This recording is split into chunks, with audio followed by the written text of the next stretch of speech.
السلام عليكم ورحمة الله وبركاته.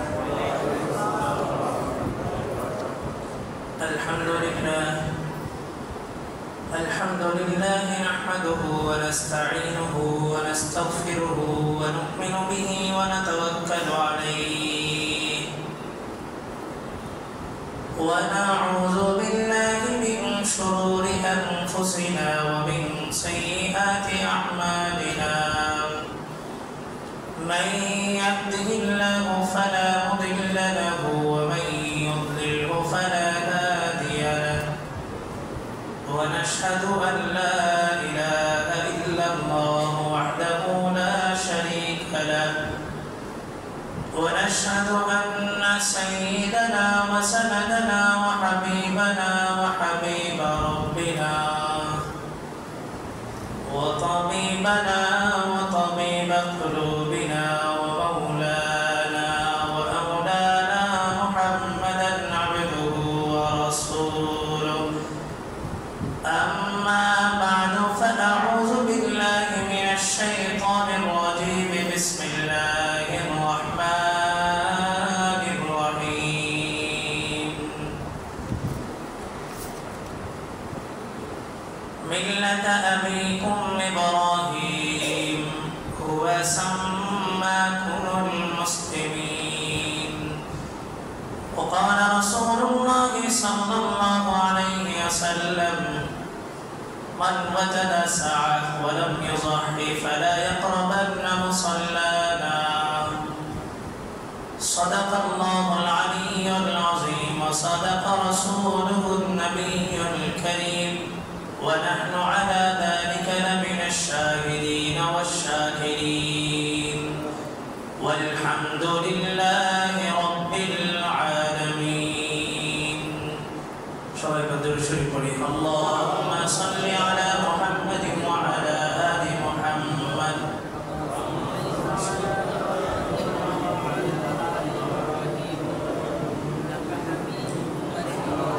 اللهم بارك على محمد وعلى آل محمد كما باركت على إبراهيم وعلى آل إبراهيم إنك حميد مجيد. سبحانك لا علم لنا إلا ما علمتنا إنك أنت العليم الحكيم. سبحانك لا علم لنا إلا ما علمتنا إنك أنت العليم الحكيم. الحمد لله আল্লাহ তাআলা শুকরিয়া আদায় করতেছি যে মহান রব্বুল আলামিন সাপ্তাহিক একত্রিত হওয়ার দিন মুসলমানদের মিলন মেলায় আমাদেরকে আসা বসা এবং সুস্থতার নিয়ামত দান করছেন। এই জন্য কালিমাতুশ শুকর আদায় করে আলহামদুলিল্লাহ। গত সপ্তাহের আলোচনা ছিল কাবার সূচনাটা, কাবা কোথা থেকে আসছে। আলোচনা যাচ্ছে কোরবানির দিকে, হজ সহ কোরবানি। হজ সহ কোরবানি, হজ এবং কোরবানি দুটোই যেহেতু ইব্রাহিম আলাইহিস সালামকে কেন্দ্র করে, এজন্য ইব্রাহিম আলাইহিস সালামের জীবনীর মাধ্যমেই মূলত আমরা কোরবান পর্যন্ত এই আলোচনাটা টানবো। বিষয়বস্তু জানা থাকলে বয়ান বোঝা সহজ। গত সপ্তাহের আলোচনা ছিল এই কাবা নির্মাণের পিছনে হযরত আদম আলাইহিস সালামকে আল্লাহ তাআলা জান্নাত দান করছিলেন। জান্নাতে ওনার বসবাস ছিল। ওনাকে আল্লাহ তাআলা পরীক্ষার জন্য পুরা জান্নাতের সব কিছু ওনার জন্য হালাল করছেন। শুধুমাত্র একটা বৃক্ষের ফল খাওয়াকে ওনাকে বলছেন এটা থেকে তুমি বিরত থাকবা। ইবলিস এসে ধোঁকা দিল, উনি যেন ধোঁকায় না পড়েন এই জন্য আল্লাহ তাআলা ফেরেশতাদের টিম নিযুক্ত রাখছিলেন। ওই ফেরেশতা চিন্তা করলো যে জান্নাতে ইবলিস তো আসতে পারবে না, তো উনি কিছুক্ষণের জন্য ইবাদতে গেছেন। এই সুযোগে ইবলিস এসে আদম আলাইহিস সালামকে ধোঁকা দিয়ে দিয়েছে। আদম আলাইহিস সালামকে ধোঁকা দেওয়ার পর যখন আল্লাহ তাআলা আদম এবং হাওয়া দুজনকে পৃথিবীতে পাঠিয়ে দিলেন, আল্লাহ তাআলা একটা নিজাম ছিল এনারা জান্নাতে থাকবেন। আর জান্নাতের যখন থাকে তখন দুনিয়ার কোনো বস্তু আমাদের শরীরে স্পর্শ করতে পারে না। ওনাদের শরীরের যে কাপড় ছিল, এবং আমরাও যদি জান্নাতে যাই আমাদের শরীরের যে কাপড় হবে এটা জান্নাতি পোশাক, দুনিয়ার কোনো কিছু না। আর শয়তান ওনাদেরকে ধোঁকা দিয়েছে শুধুমাত্র এই কারণেই, আল্লাহ বলেন ফাওয়াসওয়াসালাহুমা শাইতানু লিইউবদিয়া লাহুমা মা হুরিয়া আনহুমা মিন সাওআতিহিমা, শুধুমাত্র উলঙ্গ করার জন্যই শয়তান ওনাদেরকে ধোঁকা দিয়েছে। শয়তানের ধোঁকায় যখন ওনারা প্ররোচনায় যখন পড়ছে, সাথে সাথে জান্নাতের পোশাক সরে গেছে, আর ওনারা কি হয়ে গেছেন? উলঙ্গ হয়ে গেছে। ধন্যবাদ।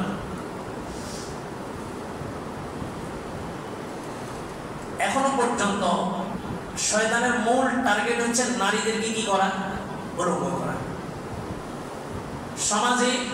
সামাজিক যতগুলা অবকাঠামো আছে এগুলা নষ্ট হয় একজন নারী যখন উলঙ্গ হয়।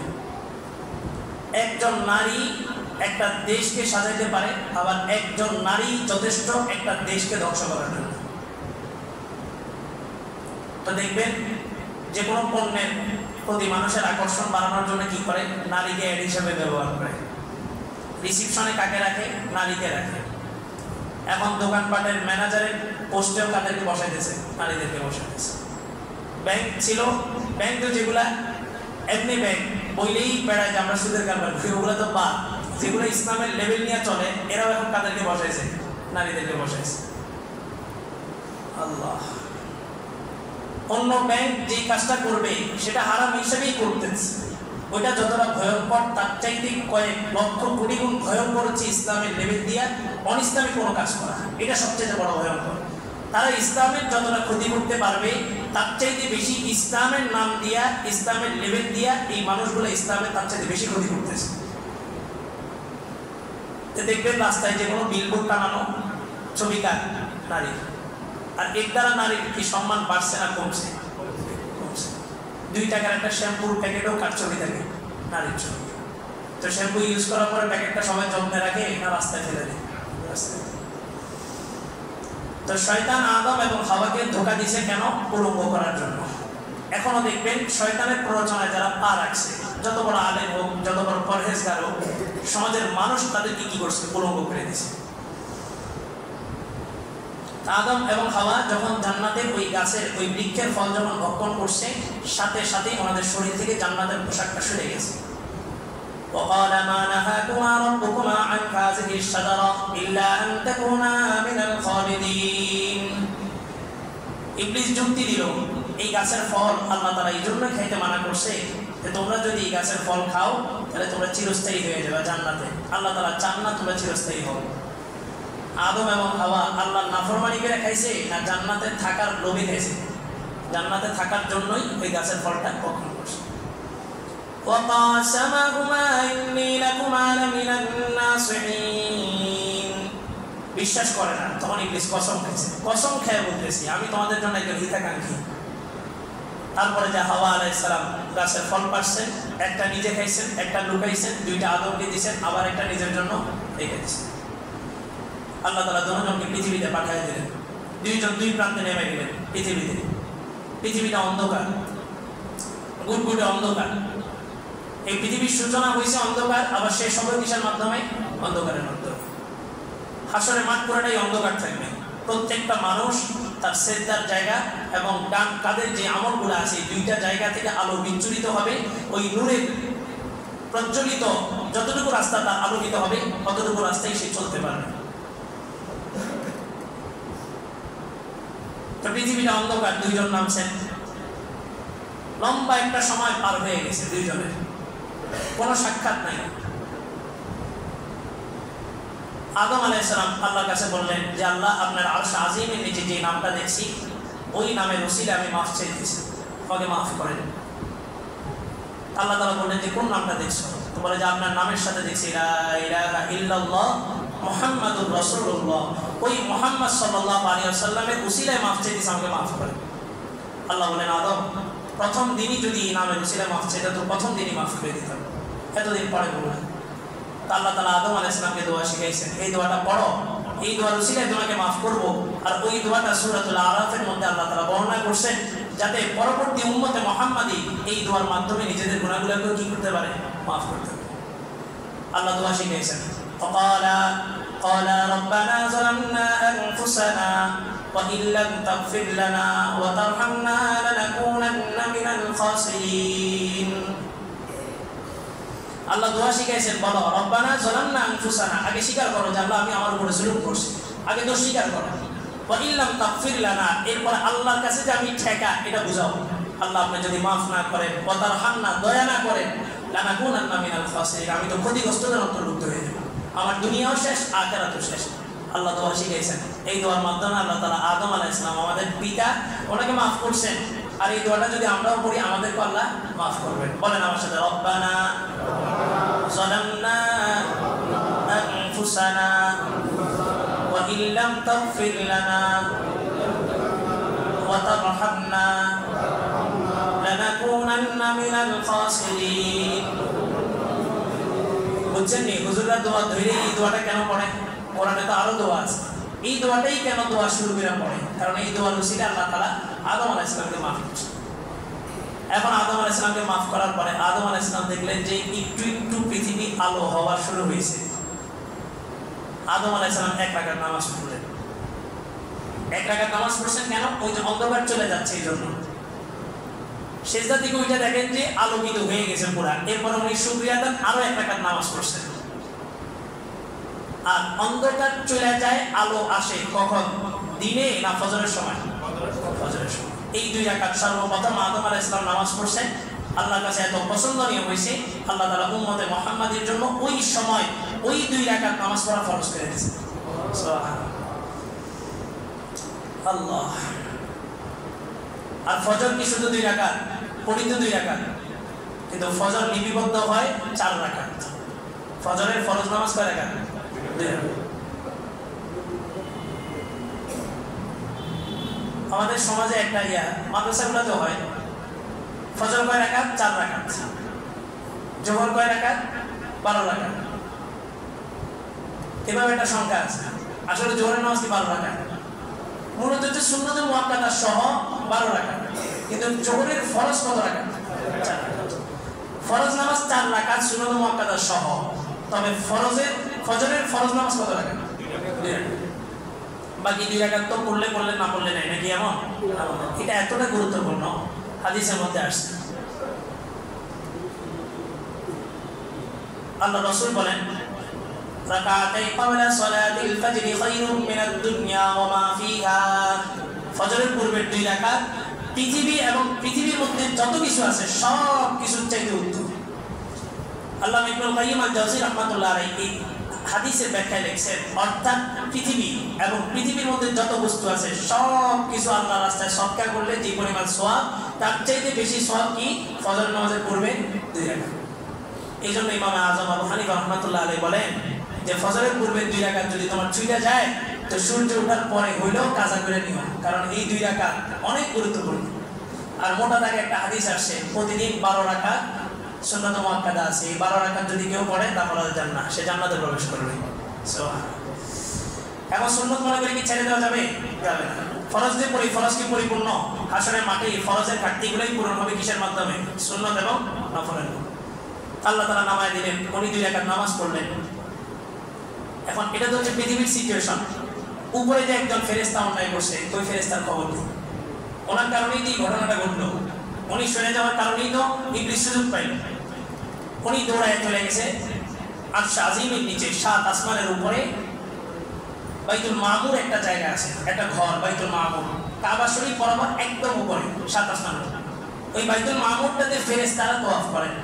বাইতুল মামুরের পাশে হযরত ইব্রাহিম আলাইহিস সালাম যে সমস্ত বাচ্চাগুলা প্রাপ্তবয়স্ক হওয়ার আগেই মৃত্যুবরণ করে, এদেরকে উনি তালিম দেন। তাওরাত, জাবুর, ইনজিল, কোরআন এই সমস্ত কিতাবগুলা তালিম দেন। ওই বাইতুল মামুরের একটা হাদিস, আল্লাহ রাসূল বলেন ওই বাইতুল মামুরে প্রতিদিন 70,000 ফেরেশতা তাওয়াফ করে। কত হাজার? 70,000। সকালে 70,000 আসে, বিকালে আবার 70,000 চলে যায়, পরবর্তীতে আবার 70,000 আসে যারা সকালে চলে যায়।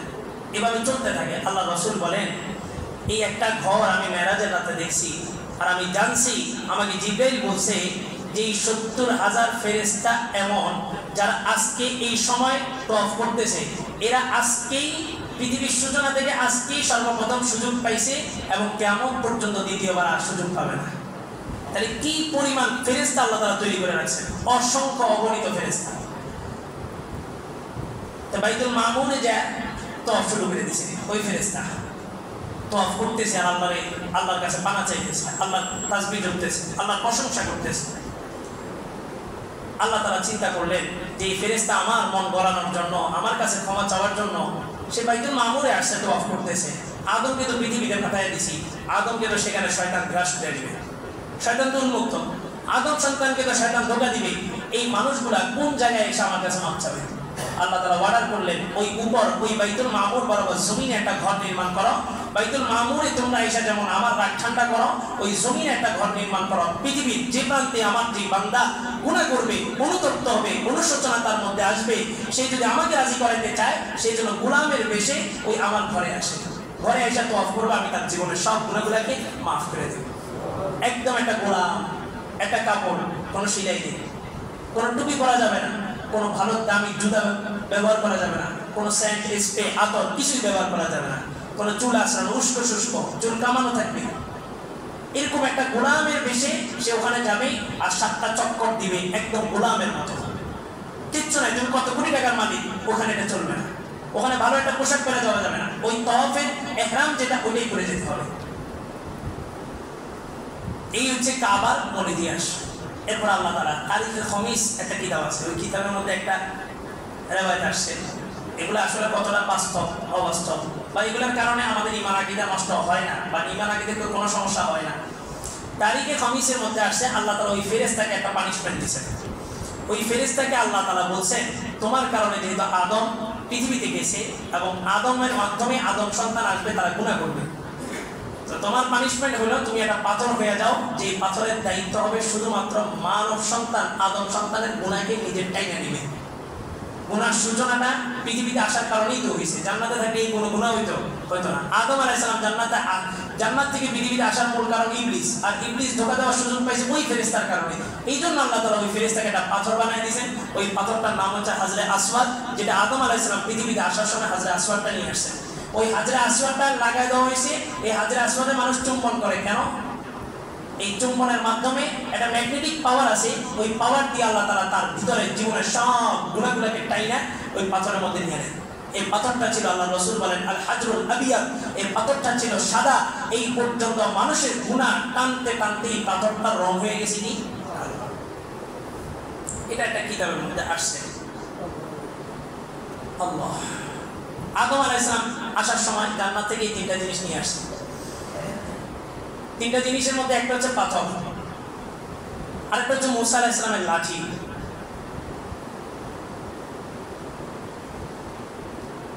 আরেকটা হচ্ছে লোহা নিয়ে আসছেন। পৃথিবীর কোথাও কিন্তু লোহা তৈরি হয় না, লোহা কেউ তৈরি করতে পারে না। বিজ্ঞান বলে লোহা তৈরি করার জন্য যে তাপটা দরকার, এই তাপ পৃথিবীর সমস্ত আগুনকে একসাথে করে যদি শত শত কোটি কোটি বছর জ্বালানো হয়, তারপরেও ওই তাপে একটু লোহা তৈরি করা সম্ভব নয়। তাই লোহা কোথা থেকে আসছে? ওই আদম আলাইহিস সালাম জান্নাত থেকে আসতে 3টা জিনিস আনছেন, তার মধ্যে একটা কি ছিল? লোহা। আল্লাহ বলছেন হাদিদ ওয়া আনজালনাল হাদিদ। আল্লাহ বলেন যে আমি হাদিদ লোহা নাজিল করি, লোহা আমি অবতীর্ণ করি। তো লোহা তো মানুষের বানানো সম্ভব না, বৃষ্টির পানি বানানো সম্ভব না। এই জন্য আল্লাহ বলছেন ওয়া আনজালনাস সামা ওয়া আনজালনাল মাআ মিনাস সামা, আমি আসমান থেকে পানি অবতীর্ণ করি। আর আমি ওয়া আনজালনাল হাদিদ, এবং লোহাকেও কি করি? অবতীর্ণ করি। জমিনের নিচে আল্লাহ তাআলা লোহা তৈরি করে দেন। আল্লাহ আদম আলাইহিস সালাম আসতে 3টা জিনিস নিয়ে আসছেন। তাহলে কাবা ঘরের মূল প্রেক্ষাপটটা কি? কাবা ঘরটা তৈরি হয়েছে ওই ফেরেশতারা যেমন তওয়াফ করে, ওই তওয়াফের মাধ্যমে যেমন আল্লাহর রাগ ঠান্ডা করে, এমনি ভাবে পৃথিবীর মানুষ এই ঘরটা তওয়াফ করতে থাকবে। এই তওয়াফের মাধ্যমে তাদের গুনাহ মাফ হবে, আল্লাহর রাগটা কি হবে? ঠান্ডা হবে। এই ঘরে আদম আলাইহিস সালাম যখন আসছেন তখন এটা তৈরি করা হয়েছে। এই ঘরটার নাম হচ্ছে কাবা। কাবাতুন শব্দের অর্থ হচ্ছে উঁচু জায়গা। আল্লাহ বলেন ওয়ামসাহু বিরুউসিকুম ওয়া আরজুলাকুম ইলাল কাবাইন। কাবুন মানে হচ্ছে এই যে পায়ের যে দুই পাশে দুইটা উঁচু হাঁটি আছে না আমাদের পায়ের গোড়ালিতে, এই দুই পাশে 2টা উঁচু হাঁটিকে আরবিতে বলা হয় কাবুন, কাবাইন, 2টা উঁচু হাঁটি।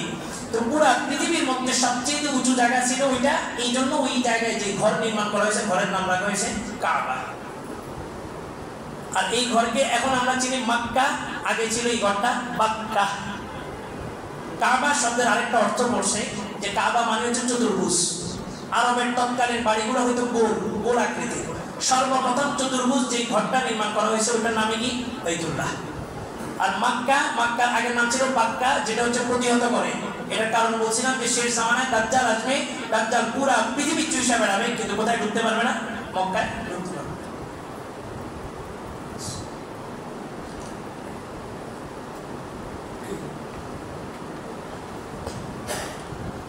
এটা হচ্ছে কাবার একটা ইতিহাস। দ্বিতীয় নম্বর ইতিহাস হচ্ছে কাবা নির্মাণ করছেন হযরত ইব্রাহিম আলাইহিস সালাম। মাঝখানে অনেক ঘটনা আছে, আদম আলাইহিস সালাম থেকে ইব্রাহিম আলাইহিস সালাম পর্যন্ত লম্বা ঘটনা গেছে। নূহ আলাইহিস সালামের প্লাবনের সময় যে 40 দিন এক প্লাবন চলছে পুরো পৃথিবী জুড়ে, ওই প্লাবনের সময় কাবার অস্তিত্ব একদম বিলীন হয়ে গেছে, একদম নিঃশেষ হয়ে গেছে। পরবর্তীতে ইব্রাহিম আলাইহিস সালামের মাধ্যমে এই কাবাটা আবার নির্মাণ করা হয়েছে। এবার আমরা ইব্রাহিম আলাইহিস সালামের জীবনীতে একটু ঢুকি, কারণ সামনে কোরবানির বিষয় আসতেছে, হজ সহ ইব্রাহিম আলাইহিস সালামের জীবনীটা খুব প্রয়োজন, আলোচনার প্রয়োজন আছে। ইব্রাহিম আলাইহিস সালাম হচ্ছেন উলুল আজমি মিনার রাসূল। আল্লাহ তাআলা কোরআনে 5 জন নবীর ব্যাপারে বলছেন যারা খুব দায়িত্বশীল এবং যাদের মর্যাদা অন্যান্য নবীদের মধ্যে একটু বেশি ছিল। এর মধ্যে একজন হচ্ছেন হযরত নূহ আলাইহিস সালাম, আরেকজন হযরত ইব্রাহিম আলাইহিস সালাম, আরেকজন মূসা, আরেকজন ঈসা, আর সর্বশেষ মুহাম্মদুর রাসূলুল্লাহ সাল্লাল্লাহু আলাইহি ওয়াসাল্লাম।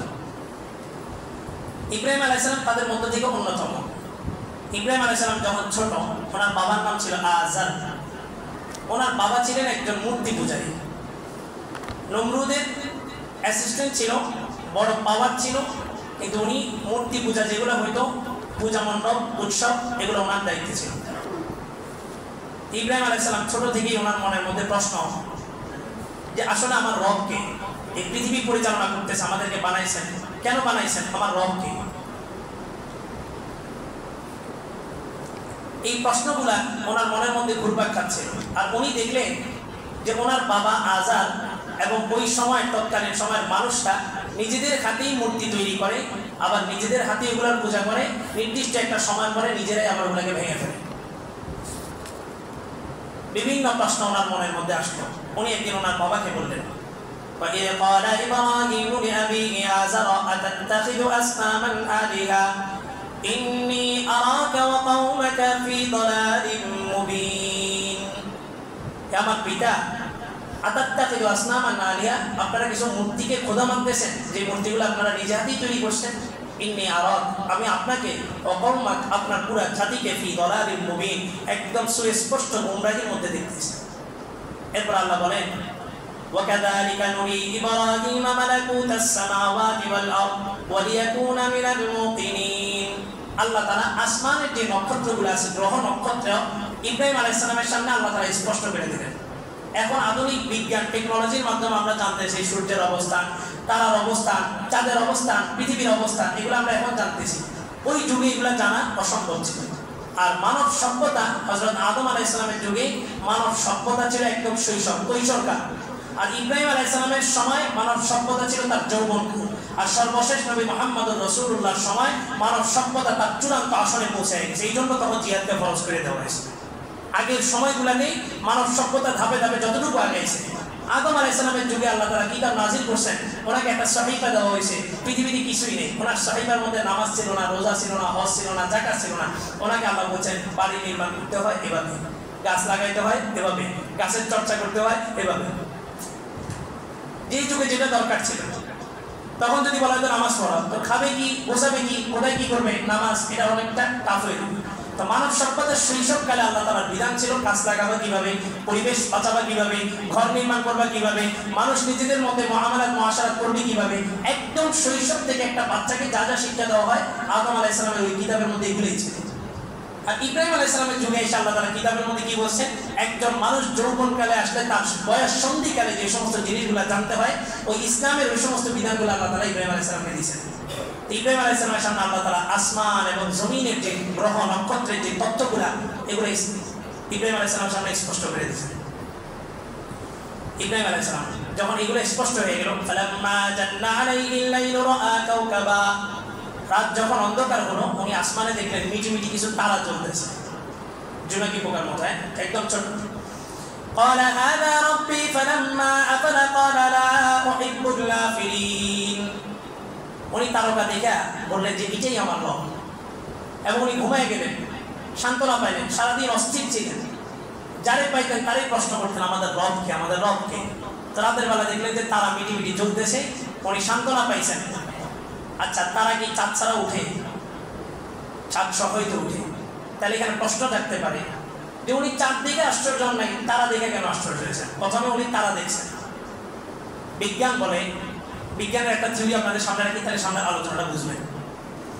বিজ্ঞানের থিওরি, বিজ্ঞানের কনসেপ্ট হলো এই সূর্য যেটা, এটা পৃথিবী থেকে 13 লক্ষ গুণ বড়। মানে কি? মানে যে পৃথিবীটা যত বড়, এই পৃথিবীর মতো 13 লক্ষটা পৃথিবী একত্রিত করলে তারপরে একটা সূর্যের সমান।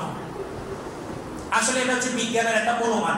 আদৌ পৃথিবীর স্পেস, পৃথিবী কত বড়, পৃথিবীর এরিয়া কতটুকু, এটা বিজ্ঞানের দ্বারা জানা সম্ভব না। এই সূর্যটা পৃথিবীর 13 লক্ষ গুণ বড়। আর এই সূর্যটা আমরা একটা দেখি একটা ভাতের প্লেটের মতো, এত ছোট কেন দেখি? বিজ্ঞান বলে পৃথিবীর জমিন থেকে 9 কোটি 30 লক্ষ মাইল দূরে, 9 কোটি 30 লক্ষ মাইল দূরে এই সূর্য তার অবস্থান। এই কারণে আমরা এত দূর থেকে কি করি? সূর্যটাকে ছোট দেখি। বিজ্ঞানের আরেকটা থিওরি হলো এই সূর্যটা যত বড়, কত বড়? পৃথিবী থেকে 13 লক্ষ গুণ বড়। এই সূর্য থেকে কয়েক লক্ষ গুণ বড় হলো তারকা। এটা একটা বিজ্ঞানের থিওরি। আর তারকা কোথায় অবস্থান তার, এটা বিজ্ঞান বের করতে পারে না। তবে বিজ্ঞান সর্বনিম্ন যে তারকাটা প্রক্সিমা সেন্ট্রি সম্ভবত এরকম একটা নাম, ওই তারকার নাম দিছে। ওই তারকার অবস্থান যাচাই করছে যে পৃথিবী থেকে এটা 25 লক্ষ কোটি মাইল দূরে অবস্থিত। পৃথিবী থেকে 25 লক্ষ কোটি মাইল দূরে অবস্থিত। এটা হচ্ছে বিজ্ঞানের একটা থিওরি। আর তাফসীরে রুহুল বায়ানের মধ্যে আল্লামা আলুসি রাহমাতুল্লাহ আলাইহি উনি একটা তথ্য আনছেন যে আলোর যে গতি, আলোর গতিটা কিন্তু ঘন্টায় হিসাব করা হয় না, পারাবার না, এটা হচ্ছে সেকেন্ডে হিসাব করা হয়।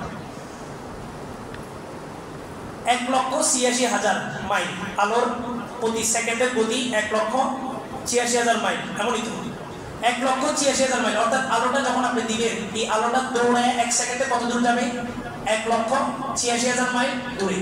দেখবেন আপনি এখানে একটা টর্চ জ্বালাবেন, টর্চটা দেখবেন মুহূর্তের মধ্যে ওই সামনের দেয়ালে যায় আটকায় গেছে, মানে আলোটা দৌড় দিছে। আল্লামা আলুসি রাহমাতুল্লাহ আলাইহি ওনার রুহুল বায়ানের মধ্যে উনি আনছেন যে একটা তারকা পৃথিবী যেদিন সৃষ্টি করা হয়েছে ওই দিন থেকে সে তার আলো ছাড়ছে, সে তার আলো দিচ্ছে। এই আলোর গতি প্রতি সেকেন্ডে 1,86,000 মাইল বেগে দৌড়াইতেছে, কিন্তু এখনো পর্যন্ত পৃথিবীর বুকে তার আলো পৌঁছায়নি। তাহলে কত লক্ষ কোটি মাইল দূরে ওই তারকা অবস্থিত? এই সবগুলো হচ্ছে মহাশূন্যের ভিতরে। এই সৌরজগৎ যা আছে সবকিছু কিসের ভিতরে? মহাশূন্যের ভিতরে। বিজ্ঞান তত্ত্ব আছে, বিজ্ঞান অথেন্টিক বিষয়টা বোঝানোর জন্য না। বিজ্ঞান যে অথেন্টিক না, বিজ্ঞানী বলে বিজ্ঞান অথেন্টিক না। বিজ্ঞানের একটা সময় তার থিওরি ছিল যে সূর্য তার আপন জায়গায়, সূর্য ঘুরে, পৃথিবী তার আপন জায়গায় স্থির। 150 বছর পর্যন্ত এই থিওরি বিজ্ঞান লালন করছে। পৃথিবী তার আপন জায়গায় স্থির, সূর্য তার চতুর্পাশে ঘুরে। 150 বছর পরে একজন বিজ্ঞানী এসে অনেক তথ্য প্রযুক্তির মাধ্যমে প্রমাণ করছেন যে আসলে পৃথিবী সূর্যের চতুর্পাশে কি করে? ঘুরে। এখন পর্যন্ত বর্তমান আমি আজকের তারিখে যখন ভয়ানে বসছি, এই পর্যন্ত বিজ্ঞানের আপডেট হচ্ছে সূর্য তার আপন জায়গায় স্থির, পৃথিবী তার চতুর্পাশে ঘুরে। এবার আসেন কোরআন কি বলে। আল্লাহ কোরআন বলে ওয়াশ-শামসু তাজরি লিমুস্তাকাররিন লাহা যালিকা তাকদীরুল আজিজিল আলীম ওয়াল কামারা কদ্দারনাহু মানাজিলা হাত্তা আদা কাল-উরজুনিল কাদীম। আল্লাহ বলেন এই প্রতিটা গ্রহ নক্ষত্র তাদের কক্ষপথ আছে, ওই কক্ষপথের মধ্যেই তারা ঘূর্ণয়ন, তারা ঘুরতে থাকে। তার মানে সূর্যের একটা কি আছে? কক্ষপথ আছে। সূর্য কি স্থির না ঘুরে? ঘুরে। হাদিসের মধ্যে আসছে সূর্য প্রতিদিন পূর্ব দিগন্ত থেকে উঠে পশ্চিম দিগন্তে ডুবে। এই যে ইব্রাহিম আলাইহিস সালামের ঘটনায় সামনে আসবে, সে প্রতিদিন পূর্ব দিগন্ত থেকে উঠা পশ্চিমে ডুবে। সে এটাই মানব জাতিকে একটা মেসেজ দিতে যায় যে দেখো পৃথিবীর প্রতিটা বস্তু আমার থেকে ছোট, আমি সবচেয়ে বড় হওয়া সত্ত্বেও আমি প্রতিদিন আল্লাহকে কি করি? সিজদা করি। পূর্ব দিগন্ত থেকে উঠে পশ্চিমে আরশে আজিমে নিচে যায়, সে ডুবে। এই মহাশূন্য যেটা, মহাশূন্যের ভিতরেই হচ্ছে আপনার গ্যালাক্সি। গ্যালাক্সি মানে কক্ষপথ, ছায়াপথ। এই গ্যালাক্সির ভিতরে চাঁদ, সূর্য, তারকা সব কিছু আছে। এই মহাশূন্য থেকেও, এই মহাশূন্য থেকে পৃথিবীটা যত দূর, আবার মহাশূন্য থেকে প্রথম আসমানটা তত দূর। এই প্রথম আসমানের তলা পর্যন্ত পৌঁছতে, অর্থাৎ পৃথিবী থেকে আপনার মহাশূন্যে পৌঁছতে যতটুকু সময় লাগবে, ওই মহাশূন্য থেকে প্রথম আসমানের তলা পর্যন্ত পৌঁছতে কতটুকু সময় লাগবে। এবার হাদিসের মধ্যে আসছে এই প্রথম আসমানের নিচ পর্যন্ত পৌঁছতে যতগুলা গ্যাপ পার হওয়া লাগছে, শুধুমাত্র প্রথম আসমানের ঘনত্ব যেটা মোটা, এটাই এই পরিমাণ আছে। আবার প্রথম আসমানের পরে আবার মহাশূন্য, তারপরে দ্বিতীয় আসমান, আবার মহাশূন্য, তারপরে দ্বিতীয় আসমান, এভাবে 7টা আসমানের পরে সিদরাতুল মুনতাহা একটা জায়গা আছে। কি আছে? সিদরাতুল মুনতাহা। বলেন সিদরাতুল মুনতাহা। এটা মুখস্থ কেন করাইলাম? এটাই আমাদের ঠিকানা। আল্লাহ বলেন ইনদা সিদরাতুল মুনতাহা ইনদাহা জান্নাতুল মাওয়া। ওই সিদরাতুল মুনতাহায় আমি কি রাখছি? জান্নাত রাখছি। আমাদের জান্নাত কোথায়? উপরে না নিচে? এই জন্য একটু এই বিজ্ঞানের এই থিওরিটা সামনে রাখেন। এবার দেখেন, ইব্রাহিম আলাইহিস সালাম যখন তারকা দেখলেন, এরপর উনি মনে করলেন যে এটাই মনে হয় আমার রব। সব উনি ঘুমায় গেলেন, খুব ক্লান্ত ছিলেন, ঘুমায় গেলেন। সকালে উঠে দেখেন যে তারা নেই, তারকাগুলা হারাই গেছে। উনি বলেন ফালাম্মা আফালা ক্বালা লা উহিব্বুল লাফিলিন। আরে আমার রব তো কখনো অস্ত হয়ে যেতে পারে না, আমার রব তো কখনো বিলীন হতে পারে না। ফালাম্মা রাআল কামারা বাযিগান ক্বালা হাযা রাব্বি। পরের দিন উনি দেখলেন যে চাঁদটা আরেকটু ঝলমল করতেছে, তারকা তো চলে গেল। উনি প্রথম তারকা কেন দেখছেন? ওই যে বিজ্ঞানের তথ্য মতে সূর্যের থেকেও তারকা কি কয়েক লক্ষ কোটি গুণ বড়, এবং সবচেয়ে নিচের যে তারকাটা, এটা পৃথিবী থেকে 25 লক্ষ কোটি মাইল দূরে। এই জন্য আমরা তারকাকে কি করি? ছোট দেখি। দ্বিতীয় দিন উনি দেখলেন সূর্যটার আলো, চাঁদের আলো আরেকটু ঝলমল করতেছে তারকার তুলনায়। উনি বললেন ফালাম্মা আফালা ক্বালা লা ইল্লাম ইয়াহদিনি রাব্বি লা আকুনান্না মিনাল কওমিদ দাল্লিন। পাহারা দিতেছেন, আজকে আর ঘুমান নাই। দেখলেন যে সকাল হতে হতে আস্তে আস্তে চাঁদটাও চলে যেতেছে। উনি বললেন আল্লাহ যদি আমাকে হিদায়াত না দেয়, আমি মনে এভাবে তোমরার মধ্যেই থেকে যাব। এই চিন্তা করতে করতে ফজর হয়ে গেছে। সকালে দেখেন যে বিশাল একটা সূর্য, তার একদম তেজ দীপ্ত দিয়া পুরো পৃথিবীটাকে আলোকিত করে দিয়েছে। উনি যখন সূর্য দেখলেন, এবার উনি মনের সব আকুতি বিনতি সবকিছু প্রকাশ করলেন। ফালাম্মা রাআ আশ-শামসা বাযিগাতান ক্বালা হাযা রাব্বি হাযা আকবার। উনি সূর্যকে দেখা বললেন এটাই রব, এটাই সবচেয়ে বড় রব। ফালাম্মা আফালাত ক্বালা ইয়া কওমি ইন্নী বারীউম মিম্মা তুশরিকুন। উনি সবাইকে বলতে লাগলেন এই যে দেখো, এটা হচ্ছে সবচেয়ে বড় কথা, এটাই কি সবচেয়ে বড় কথা, এটা সবচেয়ে বড়, এটার আলো সবচেয়ে বেশি। আর চাঁদ তার নিজস্ব আলো আছে না? সূর্য থেকে আলো নেই। আল কামারু মুস্তাফাদুম মিনাশ শামস। আল্লাহ রাসূল বলেন চাঁদ তার নিজস্ব কোনো আলো নাই, সূর্য থেকে আলো গ্রহণ করে। আপনারা জানছেন এটা বিজ্ঞানের মাধ্যমে। হযরত রাসূল বলে গেছেন কত বছর আগে? 1446 বছর আগে বলে গেছেন। আল্লাহ। উনি যখন বললেন যে সবচেয়ে বড় খোদা, মাগরিব হয়ে গেছে আর সবাই ওনাকে বলতেছে তোমার খোদা কোথায়? উনি বললেন যে আমি তোমরা যে সমস্ত শিরক করো এই সমস্ত শিরক থেকে মুক্ত। ইন্নী ওয়াজ্জাহতু ওয়াজহিয়া লিল্লাযী ফাতারাস সামাওয়াতি ওয়াল আরদা হানিফান ওয়া মা আনা মিনাল মুশরিকিন। উনি আল্লাহর দিকে মুতাওয়াজ্জিহ হলেন আর বললেন আল্লাহ আমি মুশরিকদের থেকে মুক্ত, আপনি আমাকে হিদায়াত দান করেন। এরপর আল্লাহ তাআলা ওনার মধ্যে হিদায়াতের বীজ বপন করলেন। বিজ্ঞান আদৌ পর্যন্ত যারা বিজ্ঞানের ছাত্র আছেন জানবেন, বিজ্ঞান কিন্তু প্রথম আসমান স্বীকার করে না। বিজ্ঞান প্রথম আসমান স্বীকার করে। জমিনের উৎপত্তি সে বলে একটা বুদবুদ থেকে পৃথিবীর উৎপত্তি হয়েছে। আর বিজ্ঞান, কেউ যদি বিজ্ঞানের মতো করে গবেষণা করে তাহলে ওই মানুষটা হেদায়েত পাইতে বাধ্য। আর বিজ্ঞানকে যদি বিজ্ঞানের প্যাটার্নে গবেষণা করে তাহলে ওই লোকটা নাস্তিক হতে বাধ্য। এই জন্য আমরা দেখি যারা আসল বিজ্ঞানী, সমস্ত বিজ্ঞানীরাই তাদের বয়স শেষে এসে কি হয়ে গেছেন? ইসলাম ধর্ম গ্রহণ করছে। অ্যারিস্টটল, হ্যাঁ, মহাবিজ্ঞানী, স্কুল কলেজের আবিষ্কার নাকি? অ্যারিস্টটল এই মান্তেকের একজন ইমাম ছিল, যার আরবি নাম হচ্ছে আরস্তাতালিস। মান্তেকের একজন বড় দার্শনিক ছিলেন উনি। ওনার নাম পরবর্তীতে ইংরেজিতে যা গিয়ে গেছে অ্যারিস্টটল। আল্লামা শফিজ রহমাতুল্লাহ আলাইহি মারিফুল কোরআনের মুসান্নিফ, উনি একটা জায়গায় আমি লেখা দেখছি, উনি কসম খেয়ে বলছেন ইমাম কুরতুবী রহমাতুল্লাহ আলাইহি, কুরতুবী মানে বর্তমান স্পেনের কর্ডোবা, যে মসজিদটার নাম কর্ডোবা, এটার আরবি নাম হচ্ছে কুরতুবী। ইংরেজিতে যাওয়ার কারণে এটা কর্ডোবা। আদম আলাইহিস সালামের নাম ইংরেজিতে কি? অ্যাডাম। ইব্রাহিমকে বলা হয় আব্রাহাম, ইউসুফকে বলে জুসুফ। এটা ভাষার পরিবর্তনের কারণে শব্দ পরিবর্তন হয়। এখানে আমাদের কাছে মনে হয় যে অ্যারিস্টটল এটা তো আমাদের আবিষ্কার, না, এটা মুসলমানদের আবিষ্কার। অ্যারিস্টটল এটা মূল নাম হচ্ছে আরিস্টোটলিস, মুসলিম মনীষীদের মধ্য থেকে একজন ছিলেন। উনি বিজ্ঞানের বিভিন্ন গ্রহ নক্ষত্রের তথ্য আবিষ্কার করছেন। শফি সাহেব রহমাতুল্লাহ আলাইহি কসম উঠায় বলেন যে ইমাম কুরতুবী রহমাতুল্লাহ আলাইহি গ্রহ নক্ষত্রের যে তথ্যগুলা বলে গেছেন, বর্ণনা দিয়ে গেছেন, আজকের আধুনিক বিজ্ঞান তার থেকে এক চুল নিজে থেকে আবিষ্কার করতে পারে না। এখন বিজ্ঞান যত তথ্য দিতেছে সব কিছুর মূলে এই ইমাম কুরতুবী রহমাতুল্লাহ আলাইহি তাফসীরে কুরতুবীকে সামনে রেখে গবেষণা করে। অ্যাটম বম, টাইম বম, সূরা ফিলের উপরে গবেষণা করে বানাইছে। ফিঙ্গারপ্রিন্ট, এই বিজ্ঞানের তথ্য প্রযুক্তির মধ্যে সবচেয়ে আপডেট ফিঙ্গারপ্রিন্ট। এটা বানাইছে সূরা ইয়াসিনের মধ্যে। আল্লাহ বলছেন আল-ইয়াওমা নাখতিমু আলা আফওয়াহিহিম ওয়া তুকাল্লিমুনা আইদিহিম ওয়া তাশহাদু আরজুলুহুম বিমা কানু ইয়াকসিবুন। হাসরের মাঠে প্রতিটা মানুষের মুখের মধ্যে লাগাম লাগায় দেওয়া হবে। প্রতিটা মানুষের মুখের মধ্যে লাগাম বসায় দেওয়া হবে, কোনো কথা বলতে পারবে না। কথা বলবে তার হাত। বিজ্ঞান গবেষণা করছে হাত আবার কিভাবে কথা বলে। এই গবেষণার উপরে সে কি বানাইছে? ফিঙ্গারপ্রিন্ট বানাইছে। পৃথিবীর কোনো মানুষের এই হাতের ছাপটা একজনের সাথে আরেকজনের মিলবে না। একজনের সাথে আরেকজন তো দূরের কথা, নিজের আঙ্গুলের 10টা ছাপি কি হবে না? একরকম হবে না। আল্লাহু আকবার। ইব্রাহিম আলাইহিস সালামকে আল্লাহ তাআলা দিক নির্দেশনা দেওয়া শুরু করলেন।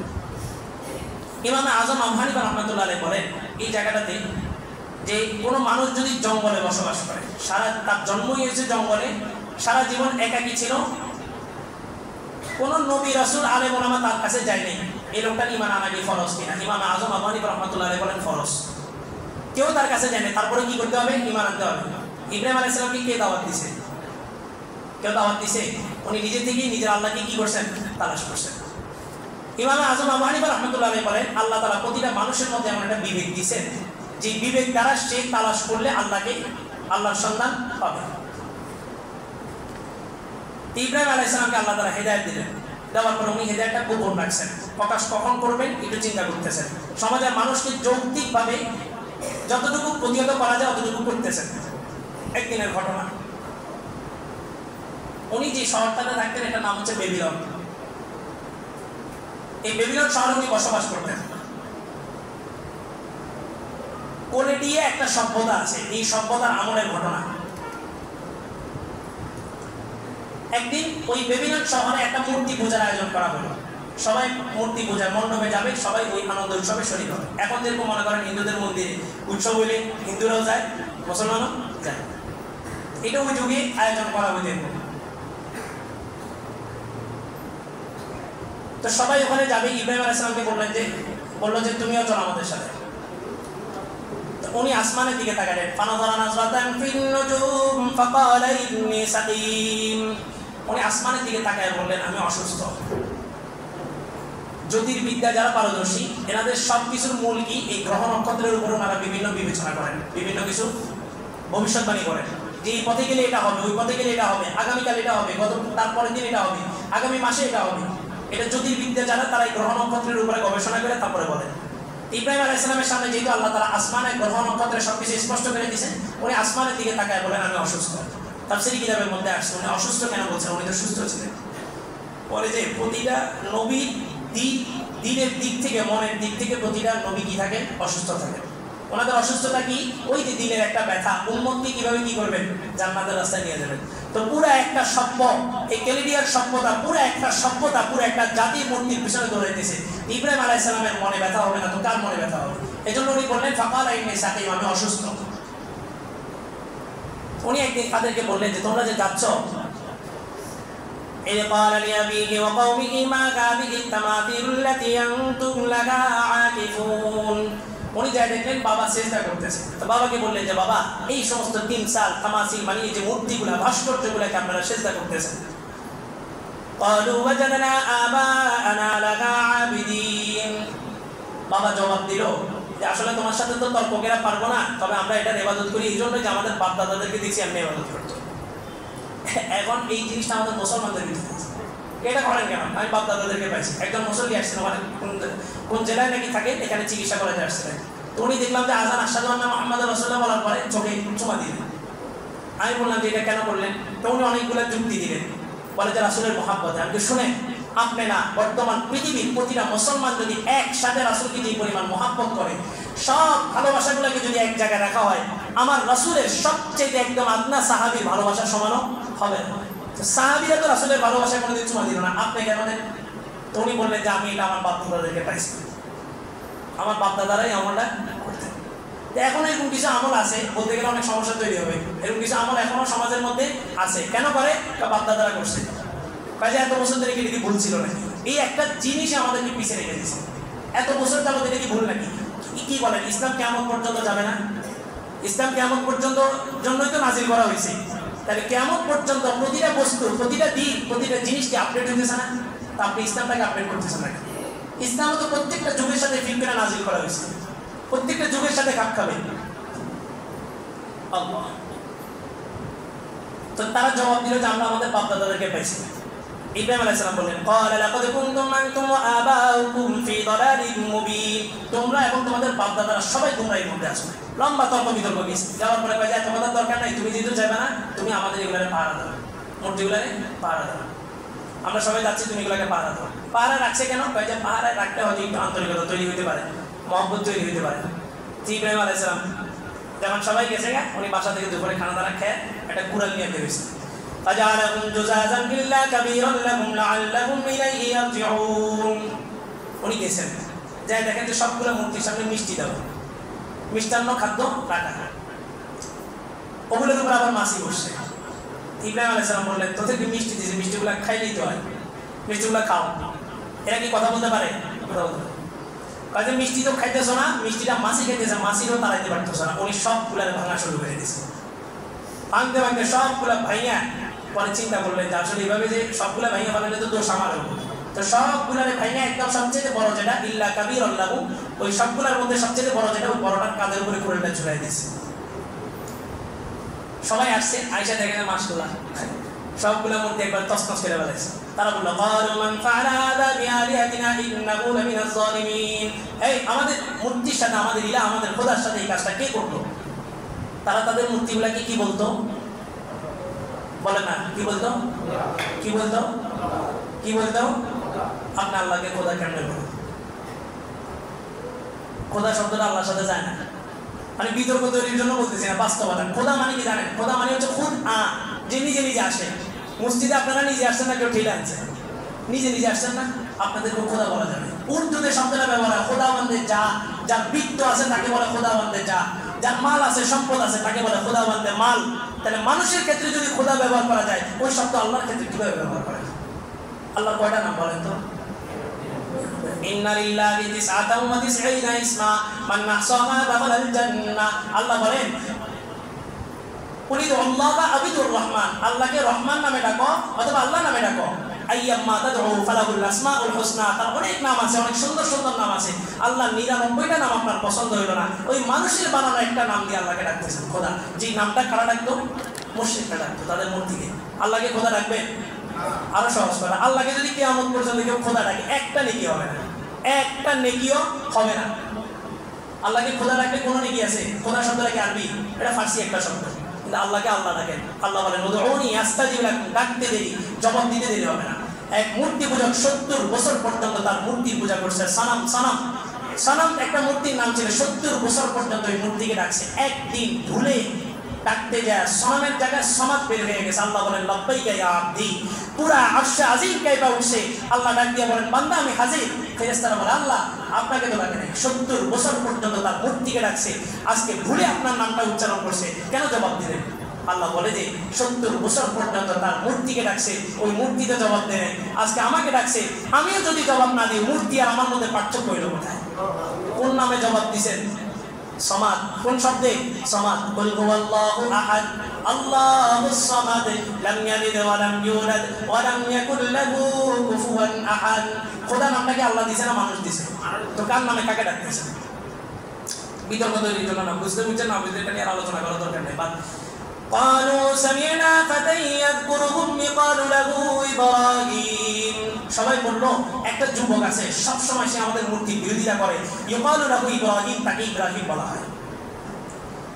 قالوا فاتوا به على أعين الناس لعلهم يشهدون বলতে তাকে মানুষের সামনে ডাকো শাস্তি মানুষের সামনে হবে আলাদা কোনো শাস্তি হবে না কারণ কার ছেলে মন্ত্রীর ছেলে কাজটা কি করছে মূর্তি বানছে শাস্তি গোপনে দেওয়া হবে না সবার সামনে قالوا أأنت فعلت هذا بآلهتنا يا إبراهيم ইব্রাহিম আমাদের মূর্তিগুলোর সাথে আমাদের খোদাগুলোর সাথে এই কাজটা তুমি করছো ইব্রাহিম আলাইহিস সালাম বলেন ক্বালা বাল ফাআলা না এটা বড়টাই করছে কাবীরুহুম হাযা ফাসআলুহুম মিন কানু ইয়ানতিকুন ওই বড়টাই করছে বড়টাকে জিজ্ঞেস করো বড়টাকে জিজ্ঞেস করলে তো বেরিয়ে গেছে ও যদি জিজ্ঞাসা দেখছেন উনি ঘুমাইছে নাকি আর তো খোদা কি ঘুমায় নাকি খোদা তো ঘুমায় না ওরে জিজ্ঞেস করো فرجعوا إلى أنفسهم فقالوا إنكم أنتم الظالمون তখন তারা নিজেদের অপারগতা নিজেরাই বুঝছেন আল্লাহ বলেন يا أيها الناس ضرب مثل فاستمعوا له إن الذين تدعون من دون الله لن يخلقوا ذبابا ولو اجتمعوا له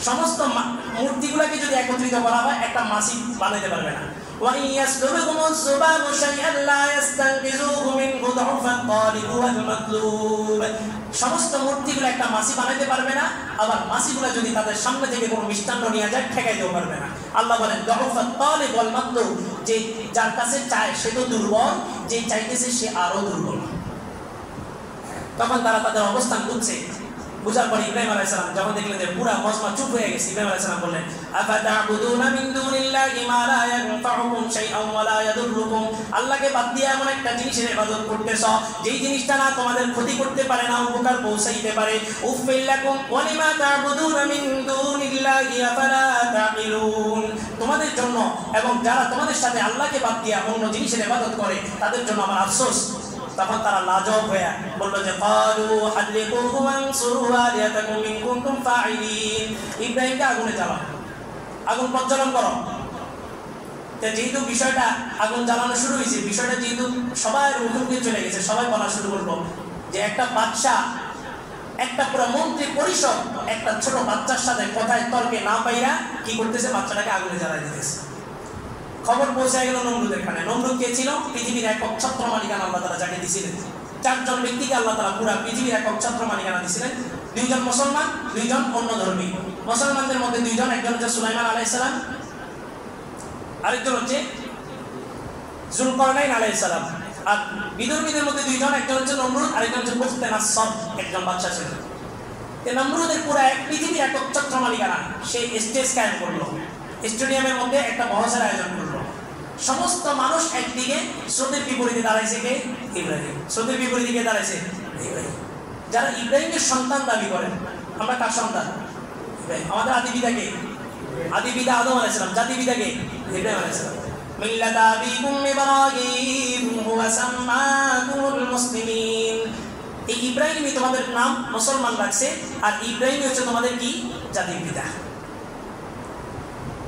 এখন একটা স্বীকৃতি দেন 16 বছর দিয়েছেন এই কথা হ্যাঁ জাতির বিদ্যা স্বীকার করছিলেন কয়জন চুপ ছিলাম ওই চুপ থাকাটাই তো মানে ওটা মেনে নিয়েছিলেন ইব্রাহিম আলাইহিস সালামের সাথে তর্ক শুরু হবে নমরুদের এক পাশে পুরা বাদশার মন্ত্রী পরিষদ পুরা পৃথিবীর একক ছত্র মালিকানা যান সে এক পাশে বসবে আরেক পাশে ইব্রাহিম তর্ক শুরু হলো আল্লাহ বলেন আলাম তারা ইলাল্লাযী আতা ইব্রাহিমা ফি রাব্বিহি আন আতাহু আল্লাহুল মুলক বহসের এজেন্ডা নির্ধারণ করা হলো কি কি বিষয়ের উপর কথা হবে এক নাম্বার বিষয় আল্লাহ তাআলা রাজত্ব দেন বাদশাহী একমাত্র কার আল্লাহ কুলিল্লাহুম্মা মালিকাল মুলকি তুতিল মুলকা মান তাশা ওয়া তানজিউল মুলকা মিম্মান তাশা এই রাজত্ব কে দেন আল্লাহ আবার রাজত্ব ছিনান কে আল্লাহ রাজত্ব দেওয়া ছিনানো এই দুটোটা এক জিনিস ওয়া তুইজ্জু মান তাশা ওয়া তুযিল্লু মান তাশা ইজ্জত সম্মান আরেক জিনিস রাজত্ব দিলেই যে আপনাকে সম্মান দিবে বিষয়টা এমন না তারপরে রাজত্বের জন্য বিধর্মীর কাছে হাত পাতেন কিভাবে রাজত্বের জন্য ক্ষমতার জন্য বিধর্মীকে নিয়ে মিটিং করেন কিভাবে আপনার একটু লজ্জা লাগে না আপনি তো মুসলিম পরিচয় দিয়ে দাঁড়াইছেন আপনি তো ইসলামের লেভেল নিয়ে দাঁড়াইছেন আপনি একটা বিধর্মীদের সাথে একটা রাষ্ট্রদ্রোহীর সাথে যে আমার রাষ্ট্রের শত্রু একটা রয়্যাল এজেন্টের সাথে আপনি মিটিং করেন কিভাবে আপনি সেমিনারে তাকে দাওয়াত দেন কিভাবে আপনার একটু লজ্জা লাগে না আপনার কি ক্ষমতাই যেতে হবে ক্ষমতাই লাগবে নারী নেতৃত্ব মেনে নিলেন আপনি একটু লজ্জা লাগে না ব্যাংকের নাম ইসলামী ব্যাংক ভিতরে কি বোরকাওয়ালা নারী নাকি বোরকা পরা হাত মোজা পা মোজা পরা মনে রাখবেন, ইসলামের লেভেল নিয়ে যারা ইসলামের নাম বসাইছেন, টার্গেট ওটা। বাকি যেগুলো এগুলোতে ইসলামের নাম ছাড়াই অন্যায় করতেছে, আগাম কাম যা করতেছে ইসলামের নাম বাদ দিয়া। বাংলাদেশের ইয়াতে ব্যাংক আছে 9টার মধ্যে ইসলামী ব্যাংক একটা। হুজুর আপনি অন্য ব্যাংক নিয়ে কথা বলেন না, ইসলামী ব্যাংক নিয়ে কথা বলেন কেন? ইসলামী ব্যাংক নিয়ে কথা বলে এই জন্য এটা আমার নাম বিক্রি করছে। বাকিগুলো তো করতেছে আমরা সুদ খাই, আমরা সুদ দিয়ে আমরা সুদে আমরা সব কিছু করি। ইসলাম এরা কয়ে না আমরা এই সুদ না, এটা আমরা একটু ঘুরে তারপরে এটা দিই। এবং আমাদের এখানে বোর্ড আছে, মুফতি আছে, বড় বড় মুফতি আছে, ওনারা এটার ফতুয়া দিচ্ছে। অথচ ইসলামী ব্যাংকের যে ইসলামিক ফতুয়া বোর্ড, ওনাদের সাথে আমরা সরাসরি কথা বলছি, বলে আমাদের ফতুয়া এবং ইসলামী ব্যাংকের কাজ দুইটা আকাশ জমির ব্যবধান। ইসলামী দল ক্ষমতায় যাইতেই হবে, এবার নারী নেতৃত্ব মানতে হবে, নারী নেতৃত্ব না মানলে তোমাকে ক্ষমতা দিব না। তো বলে যে আমি নারী নেতৃত্ব মানলাম, আমাকে একটু ক্ষমতাটা দাও। ইসলামকে আপনি নিচ্ছেন, কিছুদিন নিয়ে ইসলামে হাত কেটে দিচ্ছেন। কয় যে আচ্ছা হাত যাক, বডিটা তো আছে, বাকিগুলো তো আছে। আরেকটু সামনে গেছে, কয় যে রয়্যাল এজেন্টের সাথে তুমি যদি না করো তোমাকে ক্ষমতা দেওয়া হবে না। এবার বাম হাত কেটে ফেলছেন। আরেকটু সামনে গেছেন, এবার পা কেটে ফেলছেন। আরেকটু সামনে গেছেন, পা আরেকটা কেটে ফেলছেন। আরেকটু সামনে যায় আপনি ইসলামের মাথায় কেটে ফেলছেন। আপনার ক্ষমতার আসনে বসে ইসলামে কি করবেন? আপনি ইসলামে যা কি করবেন বলেন, কোন কাজটা করবেন? আল্লাহ একদিকে নারী নেতৃত্বের বিষয় নারী কমিশন বানাইছে। আল্লাহ রাসূল বলেন শেষ জামানায় ফিতনা একের পর এক আসতে থাকবে। তসবিহ ছিঁড়ে গেলে দানাগুলো যেমন একের পর এক পড়তে থাকে, এইভাবে একের পর এক দানা পড়তে থাকবে। ফিতনা একের পর এক আসতে থাকবে, মানুষ একটাকে ধামাচাপা না দিতে আরেকটা চলে আসবে। কখন হবে? বলে যে জেনা যখন সমাজের মধ্যে আম হয়ে যাবে, ব্যভিচার যখন সমাজের মধ্যে আম হয়ে যাবে। এখন ব্যভিচার সমাজের মধ্যে আম হয়েছে কিনা, ব্যাপক হয়েছে কিনা, মেজারমেন্ট বার করার। নারী কমিশন যৌন কর্মীদেরকে কি করা হইতেছে? স্বীকৃতি দেওয়া হইতেছে। একটা যৌনকর্মী মানে কি? একটা যৌনকর্মী একটা সমাজ ব্যবস্থা নষ্টের জন্য যথেষ্ট। একটা যৌনকর্মী, সেখানে যৌনকর্মীকে কি দেওয়া হচ্ছে? স্বীকৃতি দেওয়া হচ্ছে। আপনি একটা মানুষকে স্বীকৃতি দেওয়া মানে কি? ওই মানুষটার কাজটাকে আপনি সাপোর্ট করলেন। ইসলামী দলগুলোর বিরুদ্ধে আমরা কেন, আমাদের অবস্থানটা তাদের বিরুদ্ধে কেন? তাদেরকে যদি ইসলাম শব্দের উপরে যদি সাপোর্ট করতে হয়, তারা যে অনিসলামিক কাজগুলো করতেছে ওগুলোকেও সাপোর্ট করা হইতেছে। এই জন্য এই জায়গাটার বিরোধী। নাহলে তো সে আমার ভাই, আমি তো তার পক্ষে থাকা দরকার। কিন্তু কতক্ষণ ইসলামকে মাইনাস করে কতক্ষণ আপনার পক্ষে থাকবে? এখন যৌনকর্মীদেরকে কি দেওয়া হয়েছে? স্বীকৃতি দেওয়া হয়েছে। অর্থাৎ সমাজের 8-10টা মানুষ যেভাবে চাকরির জন্য অ্যাপ্লাই করতে পারবে, একজন যৌনকর্মী কি করতে পারবে? অ্যাপ্লাই করতে পারবে। তার মানে কি জানেন, যৌনকর্মীটাকে একটা আর্ট বানানো হয়েছে, একটা শিল্প। একটা শিল্প। এতদিন মানুষ এই অ্যাপ্লাই করতে কাজের জন্য যোগ্যতা দিয়া, আর এখন এমনই একটা যোগ্যতা হচ্ছে যৌনতা। বাস্তবতা তো এটাই। যৌনকর্মীকে স্বীকৃতি দেওয়া মানে কি? যৌনকর্মী যারা তাদেরকেও কি করা হবে? চাকরি সুযোগ দেওয়া হবে। নারী কমিশন গঠন করা হয়েছে। এটা কি করবে? নারী পুরুষের সমান অধিকার বানাবে। তো সমান অধিকার বানাও। আগে আমরা মত দিতাম, এখন তোমরা আমাদেরকে যৌতুক দিবেন। ওই জায়গায় যায় সমান অধিকার আর নাই। আল্লাহ, সমাজ ব্যবস্থা এই একটা ক্রিটিক্যাল সিচুয়েশনে সবাই সবাই ফায়দা লুটতেছে, ইসলাম তার কোনো ফায়দা লুটতে পারতেছে না। অথচ আমরা সবাই মুসলমান পরিচয় দিয়ে আছি। কি ক্ষমতা দরকার না ইসলাম দরকার? ক্ষমতা আসবে যাবে, এটা আমাদের কিচ্ছু যায় আসে না। আমাদের কথা হচ্ছে নীতি ঠিক থাকতে হবে, নীতি ইসলাম হইতে হবে। আর সামনে একটা যুগ আসতেছে, আমাদের জন্য রাসূল সুসংবাদ দিয়ে গেছে। বিজয় কাদের হবে? মুসলমানদের। বিজয় আমাদের হবে, সবকিছু আমি জানি নিশ্চিত। তাহলে আমি আবার কেন আরেকজনের কাছে ধর্ণা ধরতেছি? আমি কেন আবার আরেকজনের ছায়ার নিচে যায় ঢুকতেছি? ওইখানে যাইতে হবে, আমার ক্ষমতায় বসতে হবে। মনে রাখবেন, গণতান্ত্রিক পদ্ধতিতে যদি কেউ ক্ষমতায় বসে, উনি মুসলমানদের ভোট যেমন পাইছে, ইহুদি খ্রিস্টানদের ভোট পাই নাই।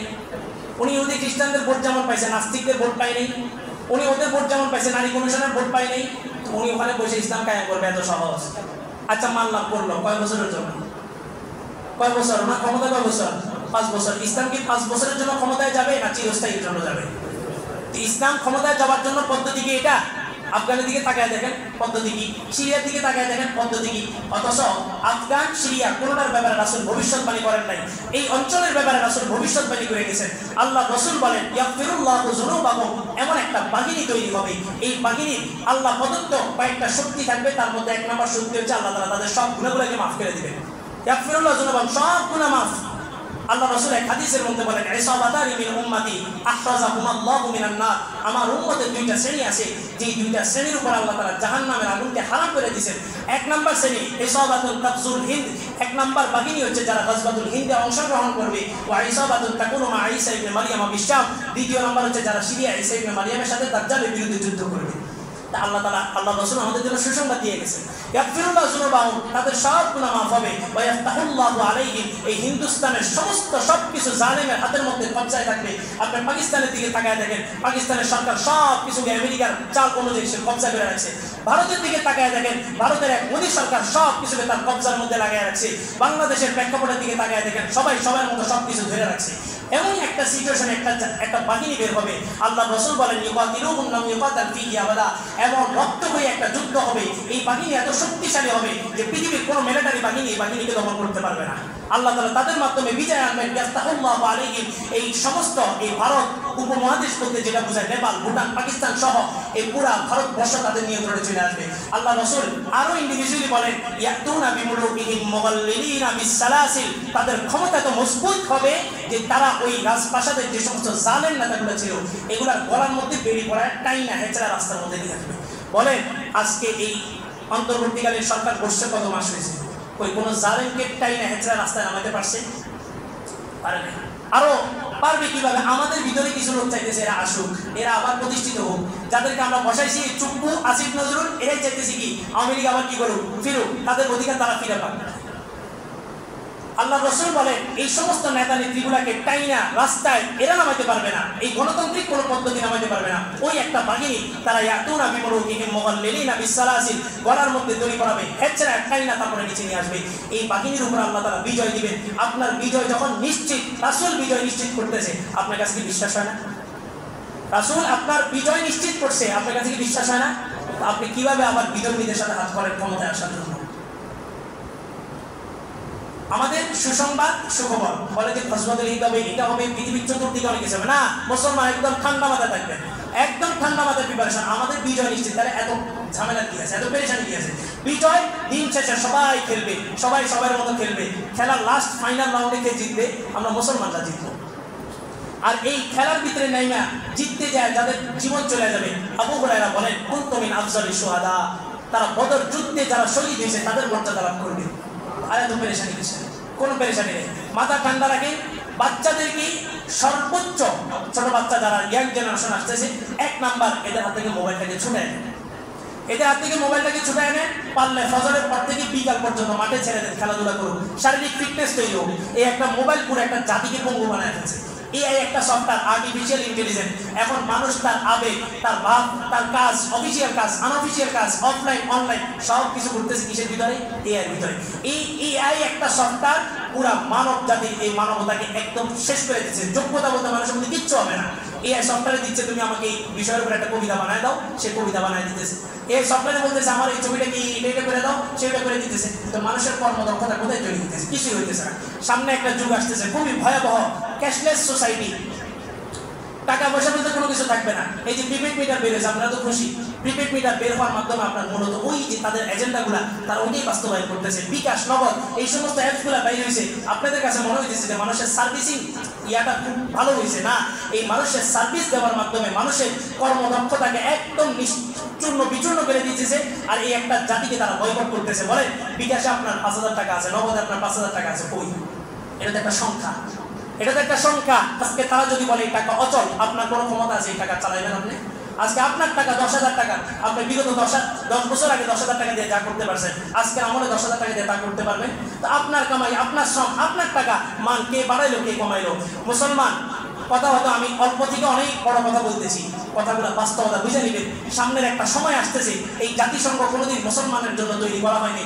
মুসলমানদের একটা সংঘ তৈরি হবে, মুসলিম জাতিসংঘ তৈরি হবে। ওই মুসলিম জাতিসংঘের ভিতরে আমরা সবাই একতাবদ্ধ হব। আর আমাদের সবচেয়ে বড় যেই জায়গাটাতে আমরা আটকায় যাবো, ওই জায়গাটা হচ্ছে আমাদের অর্থনৈতিক ফিন্যান্সিং জায়গা। আমরা আটকায় যাবো। অর্থনীতি আজকে পুরা পৃথিবীর অর্থনীতি ওই ইহুদি নাসারারা, খ্রিস্টানরা তারা মনিটরিং করতেছে, তারা পরিচালনা করতেছে। আল্লাহ রাসূল শেষ জামানায় একটা হাদিস বলে শেষ করতেছি, বলে যে ইমাম মাহদী আসবে।